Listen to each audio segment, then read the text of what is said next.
দেখুন, মানুষ যখন তার নিজের ভাগ্যকে দোষারোপ করতে শুরু করে দেয়, তার ভেতরে অনেক কষ্ট আছে বলেই কিন্তু সে এই কথাগুলো বলে থাকে যে, "আমার কপালে কিছু নেই। ভগবান তুমি আমাকে কেন এই পৃথিবীতে পাঠিয়েছো?" এই সমস্ত কথা কিন্তু সে বলতে থাকে। দেখুন, মানুষের ভাগ্য যখন সাথ দেয় না, ভাগ্য যখন শুয়ে পড়ে, তখন আশেপাশে আপনি কিন্তু কাউকে পাবেন না। কেউ আপনাকে হেল্প করতে আসবে না। তার মানে কি হচ্ছে? ভাগ্য আপনার ঘুমিয়ে পড়েছে, শুয়ে পড়েছে।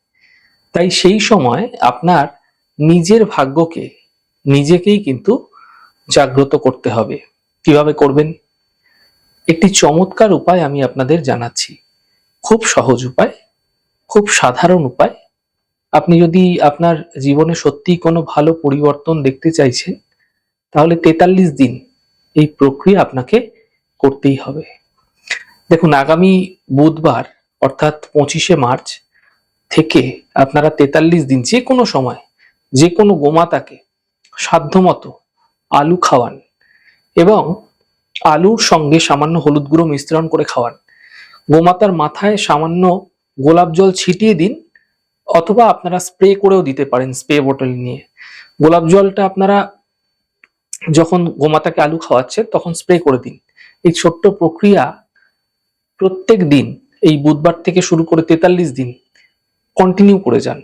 দেখুন, আপনার জীবনে যে খারাপ থেকে খারাপ সময় আপনি ফেস করছিলেন, ৪৩ দিন পর থেকেই কিন্তু আপনার জীবনে একটা নতুন দিক উন্মোচিত হবে এবং আপনার নতুন চাকা ঘুরতে শুরু করবে। আপনি নিজেই অবাক হয়ে যাবেন এবং আপনি ধীরে ধীরে ফিল করতে পারবেন আপনার ভাগ্য যে শুয়ে পড়েছিল সেই ভাগ্য কিন্তু জাগতে শুরু করবে। আপনি এই ক্রিয়াটি একবার করুন, দেখুন ভীষণ ভালো ফলাফল পাবেন আপনারা। আপনার ভাগ্য আগের মতো তীব্র গতিতে ছুটতে শুরু করবে। তবে এই প্রক্রিয়াটি নবরাত্রি চলাকালীন ২৫শে মার্চ বুধবার দিন থেকে কিন্তু শুরু করতে হবে।